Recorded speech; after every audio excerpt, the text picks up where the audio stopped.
So, In the Heights is back, giving me more content, because guess what? They just released the full cast album. And yeah, I want to react to it and give you some of my thoughts. So, let's go.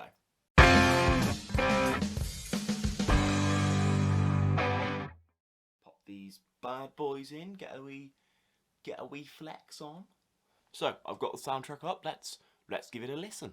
Just to let you know, I won't actually be playing the song in this video for copyright reasons, but I'll just be giving my thoughts after I've listened to it.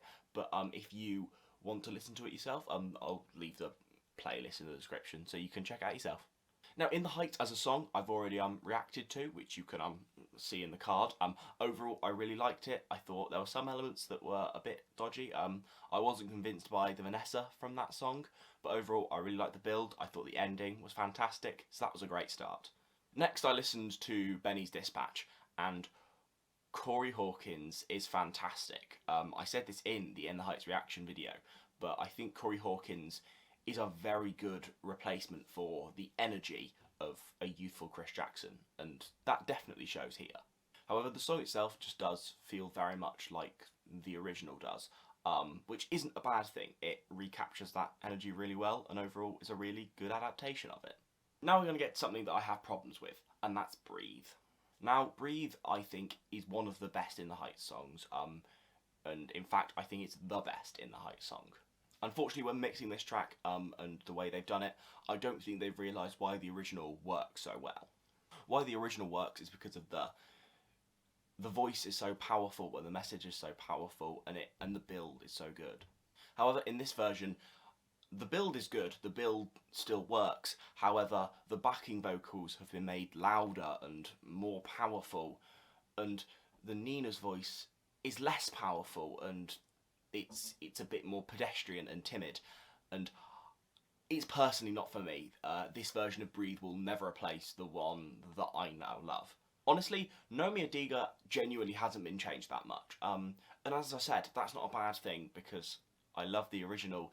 If these newer songs can keep the blood of the original, but with some new voice talent maybe, that's great, and that's what this does.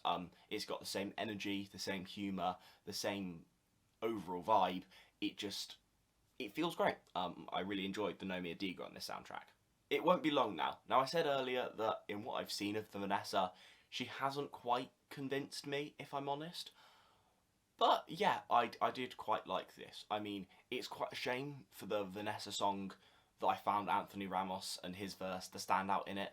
I genuinely feel like this is honestly Anthony Ramos's big break. I think, unlike Hamilton, where he was one of my lesser favourite characters perhaps, in this he smashes it. He's fantastic. But the Vanessa is kind of, outshadowed in her own song almost, but this worked a little bit more. This had a bit more of the style, a bit more of the sass that I wanted to see from her that I didn't quite get in the Heights. So that's a little bit of a better sign for me. I also want to take this disclaimer to say I haven't actually seen the film. I live in the UK. I know it's been released a week earlier in the US. So this is literally me judging it on the soundtrack. Please, I just want to see In the Heights. And then we get to 96,000, which, another plug, up there, I've literally reacted to the entirety of In the Heights, so go check it out. Then we get onto one that I genuinely don't actually know how to feel about, and that is Lin-Manuel Miranda's Piragua. Now, at this point I have to put in a disclaimer. I love the original Piragua. I love the song Piragua. It's a shame it's not in this. One of the best songs from the original In the Heights is the Piragua reprise. Yeah, it might be a minute long, but I just think he just sounds so happy that his business is okay. I love it. And this version is tough because unlike a lot of the other cast, Lin-Manuel Miranda is a very popular voice. So this very popular voice taking on this song that I know very well, but then not having it change too much feels odd, but not necessarily bad. If I'm honest, I haven't come to a conclusion on whether I like this version yet.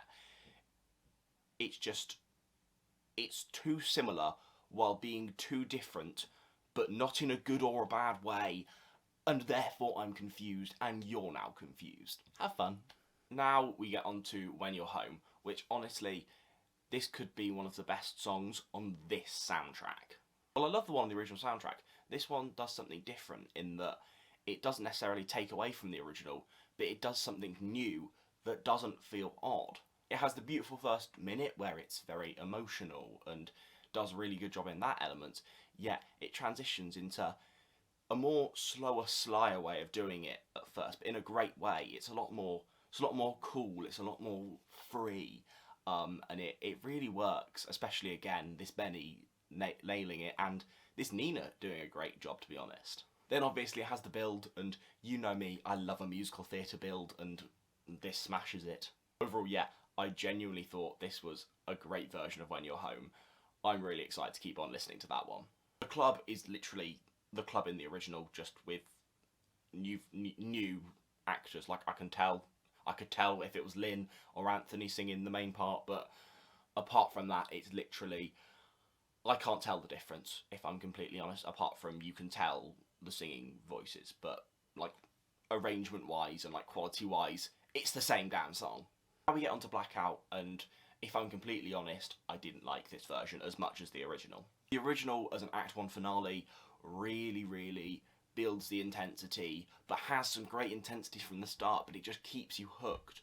However, this song, it kind of shortens it, so it's a bit less. The intensity is just less there overall. I just don't feel it as much as when I listen to the original. So that's got to be worse, hasn't it? Now, Paciencia y Fe does actually something very good. You see, it's the same actress as the one in the original cast, so it literally, you could have just taken our old cast recording and just shoved it in here. I mean, they weren't going to do that, but you literally could have. But again, this decides to do something different with it. It's got the slower, actually quite more natural sounding build-up, and the original actress just gives another really heartwarming performance. It just takes you on this brilliant emotional roller coaster, and overall, I love this version just as much as the old version, but it does it in slightly new and different ways while staying faithful to the original, and overall, I can't ask for more, really, so that smashed it. Alabanza is probably quite an easy song, you'd say, to translate. I mean, yeah, it's a beautiful song, but you can kind of follow the same emotional and just various vocal beats, and this does.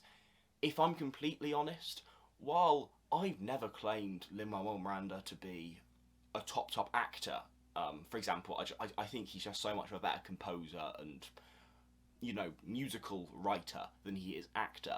I think his performance in the original Alabanza cast recording, he really nailed that. He connected somewhere, and he was amazing. I think Anthony Ramos is a little bit more understated, and for me that didn't quite work, but it was still good enough. And when the vocals kick in and the emotion kicks in, yeah, it worked really well for me. It's just Anthony Ramos in this specific part didn't quite hit the same notes that Lynn managed in the Broadway soundtrack. Now, if I'm honest, I never really gave the original Carnaval de Barrio a proper chance. I mean, I genuinely, I've only listened to it a few times from the original soundtrack, because I just kind of found it to be 7 minutes that weren't really worth spending. Maybe after listening to this one, I need to go back to it, because while again, I don't think it's my favourite song, I think the energy this has, the fun it has, the celebratory aspects of it actually did kind of work for me. I did really enjoy this song, what it was saying, and I had quite a lot more. I had quite a lot of fun with it, and I think that's what the song's intending, and therefore I do quite like it. Next, When the Sun Goes Down, and again, Benny and Nina continue to smash it. This shows Benny's kind of more, you know, just like chilled back, just romantic side, and overall, again, he smashes it. I'm so impressed with this Benny. That casting is amazing. I will continue to preach about that. Yeah, this is emotional. It really continues to solidify the Benny and Nina relationship, and overall, I love it. Now, Champagne is a song that doesn't particularly resonate in the original for me, and it wasn't amazing here, if I'm honest. Not because it wasn't performed well, I just never really connected that much with the song, but it's good enough. The finale has always been one of those songs that's kind of underrated for me in the original, and again, I think this is one of those that captures the energy well. This time Anthony Ramos gives a great rendition of Lin's finale performance. I think he's really kind of emotional. It works through the beats really well, and overall, this was a great finale.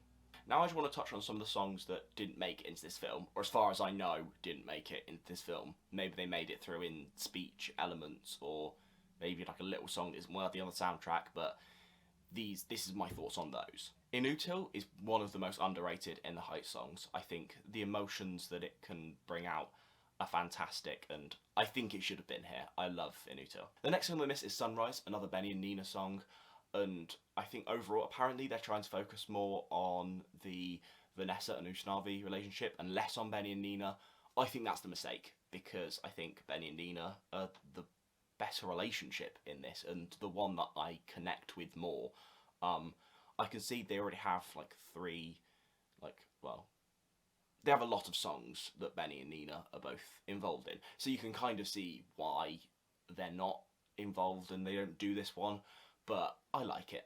Hundreds of Stories is an alright song, but you can see why they skip it. It's a little bit unnecessary. Enough, I think, is a really important song for the family. It seems like they've cut out just a lot of like the Rosario family songs, and that's a shame because that relationship is important in the musical, and I don't think it should have been cut. Everything I Know is a sad song, because that just really is another song that just allows Nina just to stand on her own 2 feet, and I find it really emotional, and I think it should have stayed, even if it was just like 2 minutes long, because I understand it's like a 4-minute song, it probably would need to be cut down, but I'd still want to see it here. And finally, the most egregious thing ever is that they didn't do the Piragua reprise. I'm going to set you guys a challenge, because guess what? I am so aggrieved by this whole Piragua reprise nonsense that if this video gets 5 likes, I'm going to make a video essay on why the Piragua reprise is the best, not reprise, not in the Heights song, the best song of all time. Thanks very much. This is Will and E, and if you're not already subscribed to the Nerdy Brit, right, you should be, right? If you're not, you're a loser too.